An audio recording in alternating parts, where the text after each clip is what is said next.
안녕하세요. 포타임의 미국 소식입니다. 2월 26일 헤드라인 뉴스를 전해드리겠습니다.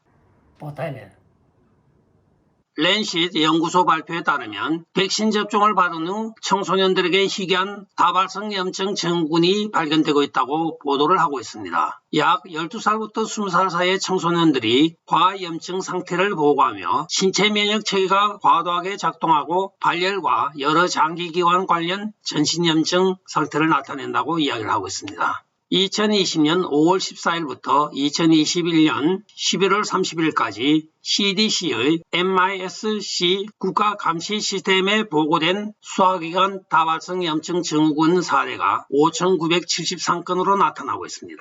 다발성 염증 증후군이라고 하는 MIS-C의 특징은 접종 후 2주 내지 6주 사이에 증세가 나타나고 있으며 입원이 필요한 중증 환자라고 발표를 하고 있습니다. 다음 소식입니다. 과연 국방부에서 누가 중국어로 미국 최고 기밀 정보들을 넘겼는가 하는 의구심을 많이 받고 있는 사람이 한 사람이 있습니다. 바로 마크 밀리 합참의장입니다. 그는 친중 합참의장으로 아주 소문이 나 있습니다. 이 사건의 회자가 되고 있는 것은 바로 조 바이든 행정부가 시진핑을 통하여 러시아의 우크라이나 침공을 억제하기로 하였습니다. 그리하여 매일매일 업데이트되고 있는 우크라이나 국경에서의 러시아군의 현황을 중국 공산당 군부에 알렸던 것으로 나타나고 있습니다. 그러나 중국 공산당은 이 정보를 받자마자 즉시 푸틴에게 전송을 하였고 푸틴은 그것을 가지고 모든 군사 전략을 새로 짜기에 바빴던 것입니다. 결과적으로는 적과 내통한 자는 계속 내통을 하게 되었습니다. 밀리가 얼마 전에도 바로 미국이 중국을 침공하게 되면 사전에 알려주겠다고 하는 중국과의 한라인에 전화를 한 것이 말썽이 났습니다. 그때 처벌을 하지 않으니까 오늘 또 이런 결과가 나타나고 있는 것입니다. 많은 사람들이 이 밀리 합참의장이 과연 미국을 반역한 것인가 하는 의문을 지금 갖고 있습니다. 또한 미국이 러시아의 경제 제재에 대한 모든 세세한 보고서를 중국에 다 준 것으로 나타나고 있습니다. 그러나 중국은 그것을 역이용을 하여 오히려 러시아의 군비 자금을 확충하기 위한 러시아산 밀을 수입하고 가스를 다량 수입하여 주었던 것으로 나타나고 있습니다. 결코 중국은 미국의 우방이 될 수가 없는 나라입니다. 정치 체제가 다릅니다. 그런 나라를 믿고 러시아를 견제할 것이라고 했던 이 조 바이든 행정부의 망상, 오늘날 결국은 이런 결과를 초래하고 있습니다. 다음 소식입니다. 지금 러시아가 체첸 용병들을 지금 키예프 우크라이나 수도에 투여한 것으로 나타나고 있습니다. 이들은 바로 정부 요원들을 암살하고 체포하는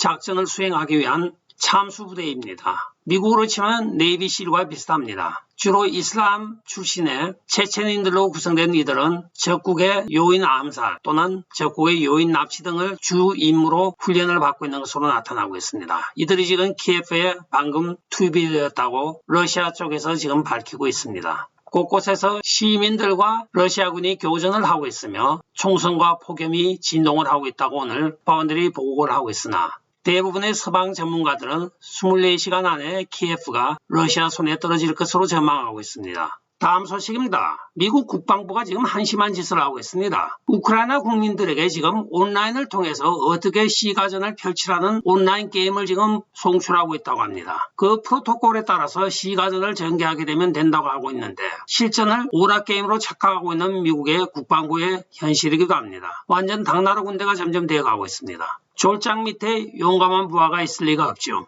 다음 소식입니다. 공화당 상원 의원들이 로이드 오스틴 국방부 장관과 앤토니 블링컨 국무부 장관에게 미국인들에 대하여 어떤 구조 계획이 있는가 하고 구체적인 질문에 답하라고 오늘 공식 서한을 보낸 것이 밝혀졌습니다. 조 바이든이 2020년 11월에 약 14,000명의 미국인이 아프간에 남겨져 있다고 발표를 한 이후에 2021년 8월에 아프간 함락에서 미국인들이 여전히 9,000명이 남아있고 지금도 9,000명이 남아있는 것으로 밝혀지고 있습니다. 한편 조 바이든 행정부는 현재 남아있는 미국인 약 23,000명이나 되는 억류인들에 대하여 일전에 주변국인 폴란드, 헝가리, 몰도바, 슬로바키아 등의 국경을 넘어가서 거기에서 미국으로 돌아오는 비행기를 타라고 권장사항으로 발표한 바가 있습니다. 이에 대하여 공화당 상원의원인 빌 해거티와 마샤 브렉번 의원이 공식적으로 국방부 장관과 국무장관에게 미국인 구조 계획에 대하여 공식 서한을 보낸 것이 오늘 밝혀지고 있습니다. 한편 조 바이든은 금요일 오후 자기 고향인 델러웨어로 휴가를 떠나고 있습니다.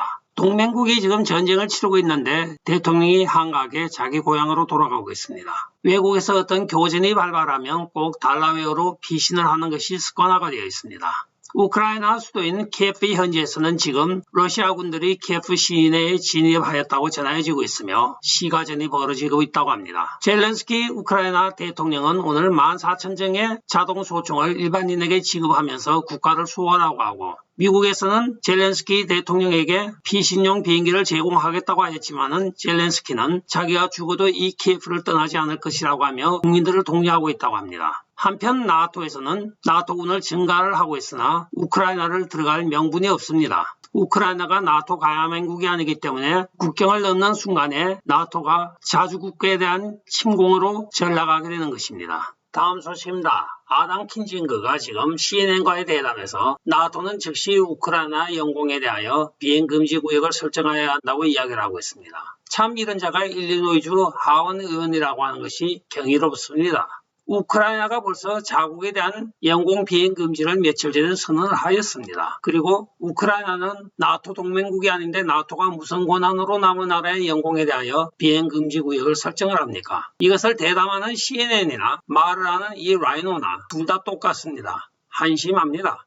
다음 소식입니다. 러시아군이 체르노빌 원자력 발전소를 접수한 이후에 지금 위성 사진을 통하여 본 바에 의하면 이곳에서 우라늄 수치가 급증하고 있다고 합니다. 방사능 수치가 급증하고 있다는 것은 이곳에서 원자로를 많이 가동하고 있다는 결론에 도달하게 됩니다. 과연 이들이 우라늄 농축을 긴급히 하고 많이 해야 되는 이유가 무엇일까요? 푸틴이 했던 말이 기억이 납니다. 만약에 서방이 계속적으로 러시아를 압박하고 나토를 통하여 우리 영토와 우리 영향력을 축소시켜 온다고 하면 러시아의 경우에는 그들에 대하여 핵 공격도 주저하지 않을 것이라고 이야기한 바가 있습니다. 그들이 국경을 넘어오자마자 맨 먼저 장악한 것이 바로 이 체르노빌 원자력 발전소입니다. 여기에는 소련 때부터 수많은 우라늄 농축액이 지금 보관되어 있는 것으로 밝혀지고 있습니다. 다음 소식입니다. 백악관이 지금 의회에 64억 달러의 긴급 구호 자금을 신청을 하고 있습니다. 그 목적은 바로 우크라이나 지원을 한다고 하면서 64억 달러를 긴급 승인을 요청하고 나선 것입니다. 이 바이든 행정부는 일만 생기면 돈부터 먼저 요구를 합니다.